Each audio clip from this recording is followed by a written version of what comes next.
একটা মাত্র একাদশী ব্রত কি সত্যি মানুষের ভাগ্য বদলে দিতে পারে? শাস্ত্র বলে হ্যাঁ। এমনকি এমন এক একাদশী আছে যার মাহাত্ম্য শুনলেই পাপ ক্ষয় হয়, আর ভক্তি ভরে পালন করলে দারিদ্র্য, দুঃখ এবং অশান্তি দূর হয়ে জীবনে আসে ভগবানের বিশেষ আশীর্বাদ। সেই বিরল এবং মহাপুণ্যময় ব্রতের নাম হল পরমা একাদশী ব্রত। হরে কৃষ্ণ। প্রিয় দর্শক, পরমা একাদশী হল অধিক মাস বা পুরুষোত্তম মাসের কৃষ্ণপক্ষের একাদশী তিথি। বৈষ্ণব শাস্ত্রে এই একাদশীকে অত্যন্ত মহৎ বলে বর্ণনা করা হয়েছে। পরমা শব্দের অর্থ হল সর্বোত্তম বা সর্বশ্রেষ্ঠ। এই ব্রত সমস্ত একাদশীর মধ্যে বিশেষ ফলদায়ক বলে বিবেচিত। এই ব্রতের উল্লেখ পাওয়া যায় ব্রহ্ম বৈবর্ত পুরাণ এবং অন্যান্য বৈষ্ণব গ্রন্থে। ভগবান শ্রীকৃষ্ণ নিজে ধর্মরাজ যুধিষ্ঠিরকে এই ব্রত মাহাত্ম্য কথা বর্ণনা করে শুনিয়েছিলেন। প্রাচীনকালে কাম্পিল্য নগরে সুমেধা নামে একজন ব্রাহ্মণ বাস করতেন। তিনি ছিলেন অত্যন্ত ধর্মপরায়ণ, কিন্তু তিনি ছিলেন অত্যন্ত দরিদ্র। তার স্ত্রীর নাম ছিল পবিত্রা। তিনি ছিলেন সতী, সাধ্বী এবং ভগবত ভক্ত। সংসারে তাদের ছিল চরম অভাব, তবুও তিনি কখনো তার স্বামীকে সেটা বুঝতে দিতেন না। একদিন সুমেধা ব্রাহ্মণ তার স্ত্রীকে বললেন, আমাদের এই দারিদ্র জীবন আর কতদিন চলবে? আমি তাই বিদেশে যাব অর্থ উপার্জন করার জন্য। তখন পবিত্রা উত্তর দিলেন, স্বামী, মানুষের জীবনে যা ঘটে তা পূর্বকৃত কর্মেরই ফল। আমাদের ভাগ্যে যদি অর্থ না থাকে তাহলে বিদেশে গেলেও আমাদের কষ্ট বাড়বে, বরং আমরা ভগবানের আশ্রয় গ্রহণ করি।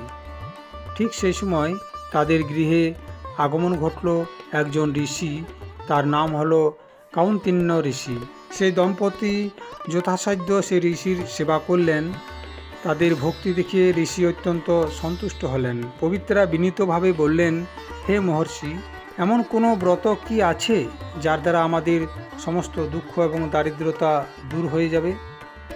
তখন কৌন্তিন্য ঋষি বললেন, অধিক মাসের কৃষ্ণপক্ষের এই পরমা একাদশী পালন করো, ভক্তি ভরে উপবাস করো, রাত্রি জাগরণ করো এবং ভগবান বিষ্ণুর আরাধনা করো।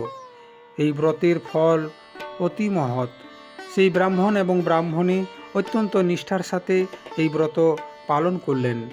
কিছুদিন পর এক রাজপুত্র তাদের একটি সুন্দর গৃহ দিলেন এবং ধন সম্পদ দিয়ে তাদের সমস্ত দারিদ্রতা দূর করলেন। তাদের জীবিকা নির্বাহের জন্য জমিও দান করলেন। তাদের দারিদ্র্য দূর হলো। জীবনের শেষে তারা বিষ্ণুলোকে গমন করলেন। এই ব্রত পালন করলে সহস্র অশ্বমেধ যজ্ঞের সমতুল্য পুণ্য লাভ হয়, সমস্ত পাপ ক্ষয় হয়, দারিদ্রতা দূর হয়, পারিবারিক শান্তি বৃদ্ধি পায়, ভগবান বিষ্ণুর কৃপা লাভ হয় এবং মৃত্যুর পর বিষ্ণুধাম গমন করার সুযোগ পাওয়া যায়। বিশেষ করে এই অধিক মাসে এই একাদশী ব্রত পালন করলে তার বহু গুণ ফল বৃদ্ধি হয়। একাদশী ব্রতের আগের দিন অর্থাৎ দশমী থেকেই সংযম পালন শুরু করতে হয়। এই দিন নিরামিষ আহার গ্রহণ করুন, পেঁয়াজ, রসুন, মাছ, মাংস, ডিম এই সমস্ত বর্জন করুন, মদ্যপান, তামসিক খাদ্য ইত্যাদি বর্জন করুন, ব্রহ্মচর্য পালন করুন, ভগবানের নাম স্মরণ করুন। একাদশীর দিনে ব্রহ্ম মুহূর্তে ঘুম থেকে উঠেই স্নান করে পরিষ্কার বস্ত্র পরিধান করুন।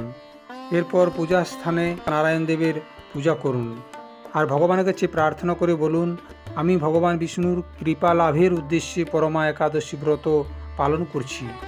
এদিন যদি সম্পূর্ণ উপবাস দিতে না পারেন অথবা শারীরিক অসুস্থতা থাকলে ফল এবং সাত্ত্বিক খাদ্য গ্রহণ করুন, যেমন ফল, দুধ, নারিকেল, জল ইত্যাদি। এদিন সবথেকে করণীয় বিষয় সেগুলি হলো ভগবান বিষ্ণুর সহস্র নাম পাঠ, শ্রীমদ্ ভাগবত গীতা পাঠ, হরিনাম সংকীর্তন, তুলসী দেবীর পূজা এবং ভগবানের নাম জপ। বিশেষ মন্ত্র হলো ওং নমো ভগবতে বাসুদেবায় অথবা তারক ব্রহ্ম নামটি করতে হয়। এই ব্রত সংকল্প বা সংযম পালন হলো 10 জুন বুধবার, ব্রত পালন বা উপবাস হলো 11 জুন বৃহস্পতিবার এবং ব্রত পারণের দিন হলো 12 জুন শুক্রবার। বৈষ্ণব পঞ্জিকা অনুযায়ী পারণের সময় হলো ভোর 4:49 থেকে সকাল 9:20 মধ্যে। এছাড়া বাংলাদেশ ও ভারতের সর্বত্র এই ব্রত পালনের সঠিক সময় হলো 12 জুন সকাল 5:23 থেকে সকাল 8:10 মধ্যে।